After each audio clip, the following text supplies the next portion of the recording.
if you are doing these things in your marriage, you will probably be divorced soon. And if you will not be divorced soon and maybe you stay in your marriage, it will probably be one of misery and strife.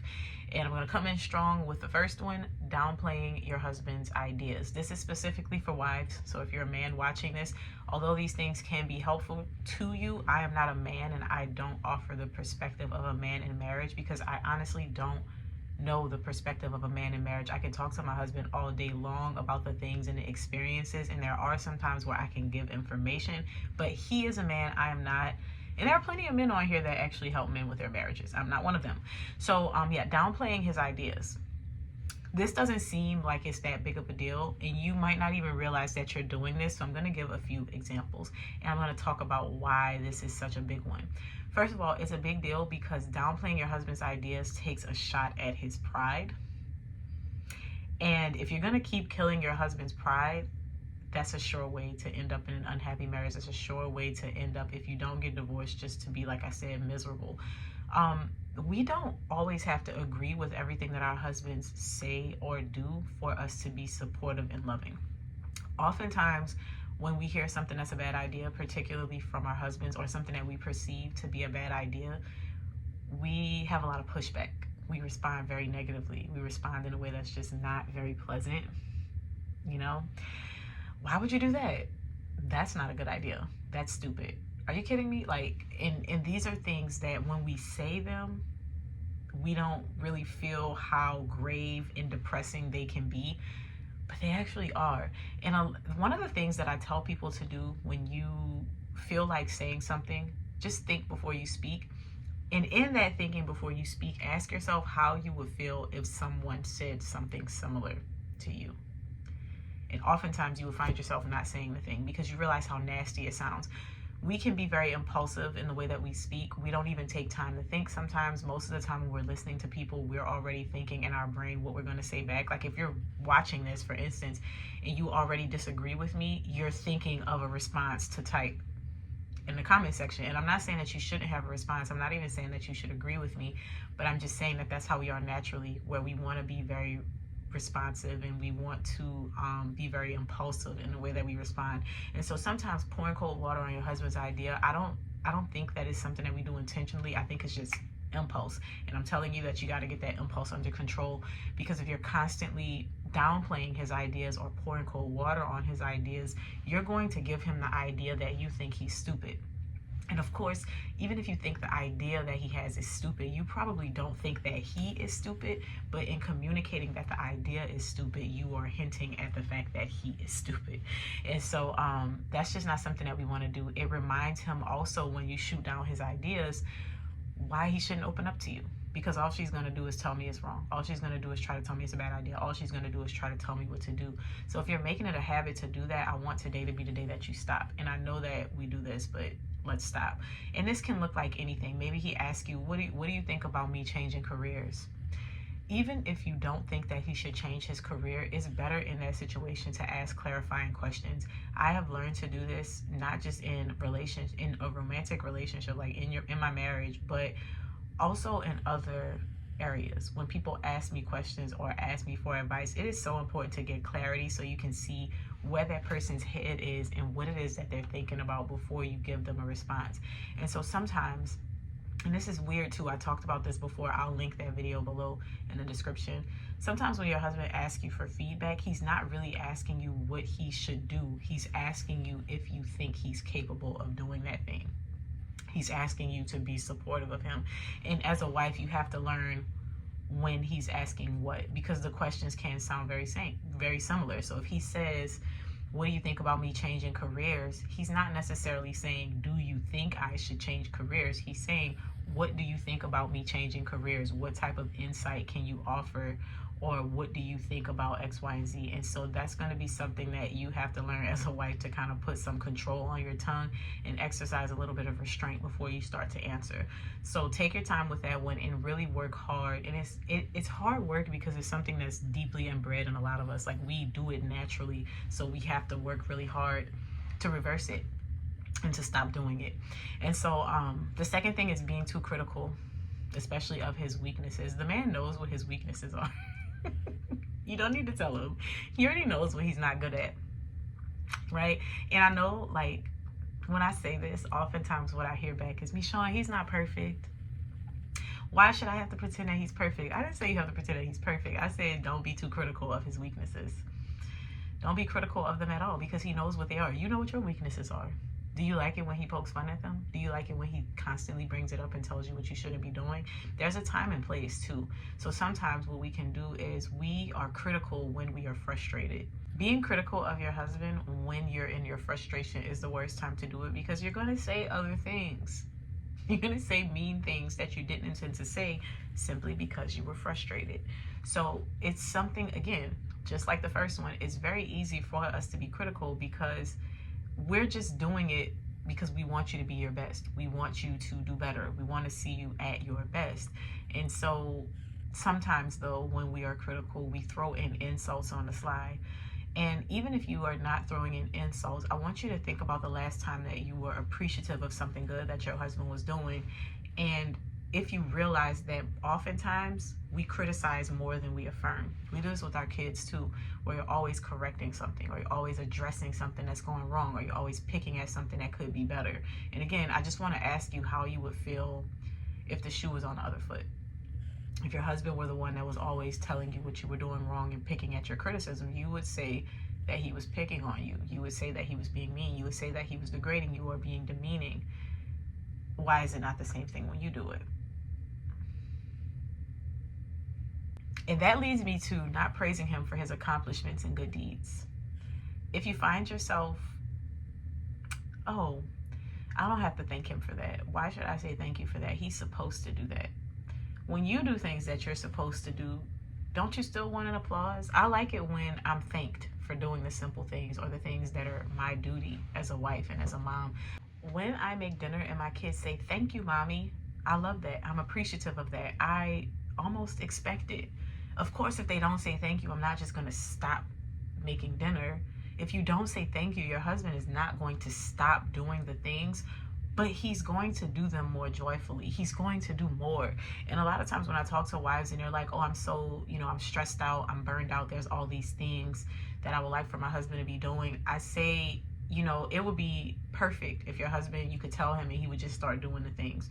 And sometimes that happens if you just tell them. But if you want to get out of just telling your husband all the time and having to always say, well, this is what I need from you, or can you remember to do this, right? Just lean more into being giving and appreciative. And when I say giving and appreciative, do the things that you're doing with love and satisfaction instead of moping and complaining all the time. And I know you might be thinking, well, I'm complaining because I'm overwhelmed. You can communicate that to him, but even in your overwhelm, still show up with joy. Still show up in a space that is creating peace and love and joy for everyone else around you. And you'll find that when you do that, your husband will be thrilled to do things for you.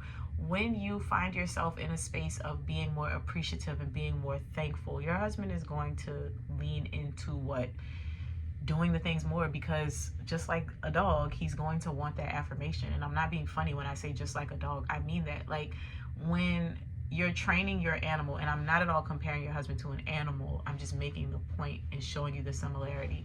When you're training a dog, you have to give them treats, right? And you have to affirm them in the moment so that they can associate those things together and learn whatever it is that you're trying to teach them. Your kids can be the same way. But with your husband, if you make a big deal about him taking the trash out without you having to yell and scream about it, or without it having to overflow onto the floor, if you make a big deal about how excited you were that he went and filled up your gas tank, or went and got the car serviced, or he picked his clothes up off the floor, whatever, even the littlest things that you're like, he's supposed to be doing that, is so annoying, I shouldn't have to affirm him. And you're right, you shouldn't have to affirm him. He's a grown adult male.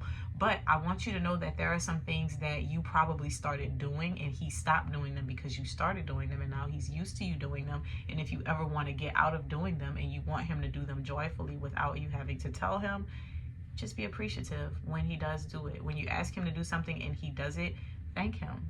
Give him a little smooch. Give him a hug. Applaud him for those things. We don't like to praise our husbands for doing the things that they are supposed to do, but we like to be praised for doing the things that we're supposed to do. And I think that if we leaned more into that, we would find ourselves in less trouble in that department. Number 4, Giving unsolicited advice, because who asked you? He did not ask you. Be quiet. And again, this sometimes when I say it, people are like, well, I'm just not supposed to have an opinion.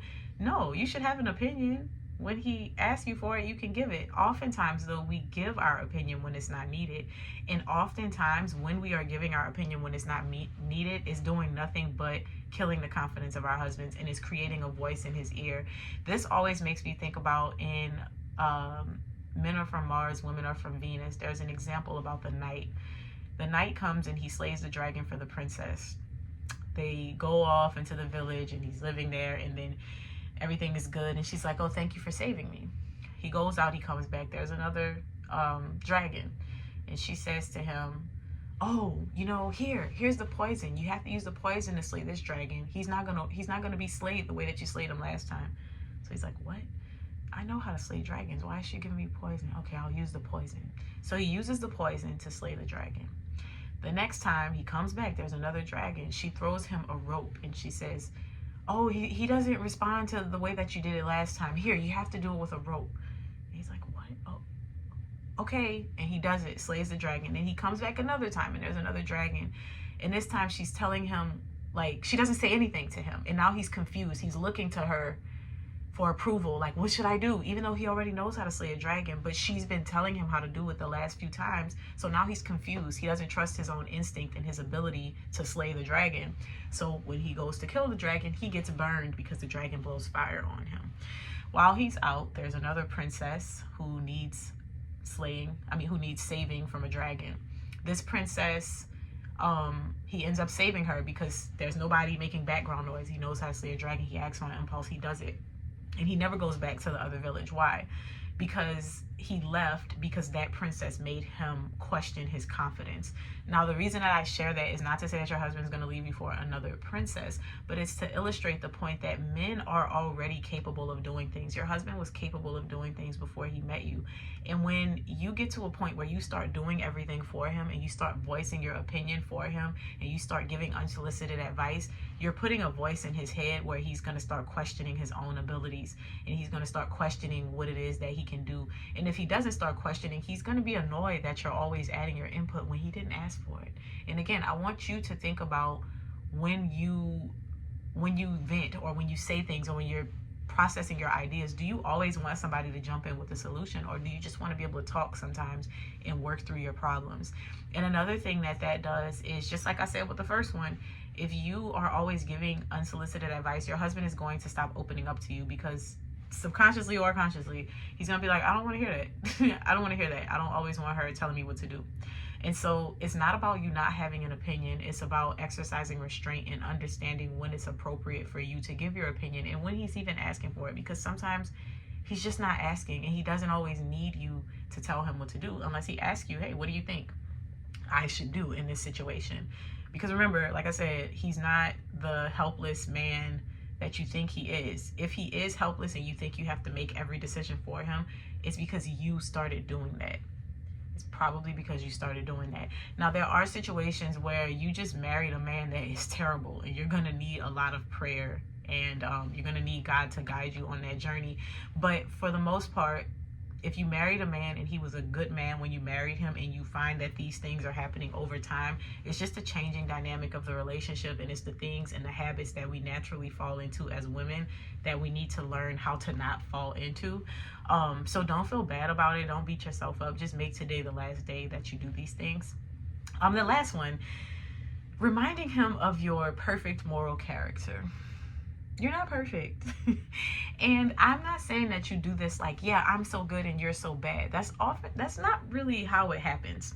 A lot of times when we are reminding our husbands of our perfect moral character, it's in comparison, but a quiet comparison. Like, oh, you didn't do that? I guess I'll have to do it myself. Or, I always have to do everything around here. It's like nobody ever helps me out. And you see how that's painting you in a picture of being morally just and good and better than him and more efficient than he is, in a way that's not like I'm better and you're worse. And so sometimes we do that as wives, and we don't realize that that's something that is It's hurtful for our husbands to hear and experience, but it's also just not necessary, because I will tell you, in most marriages, the wives are more morally just and they are the voice of reason, right? But your husband knows that already, and he doesn't need to be reminded of it in a way that is negative, because he already knows or feels like you're morally better than he is.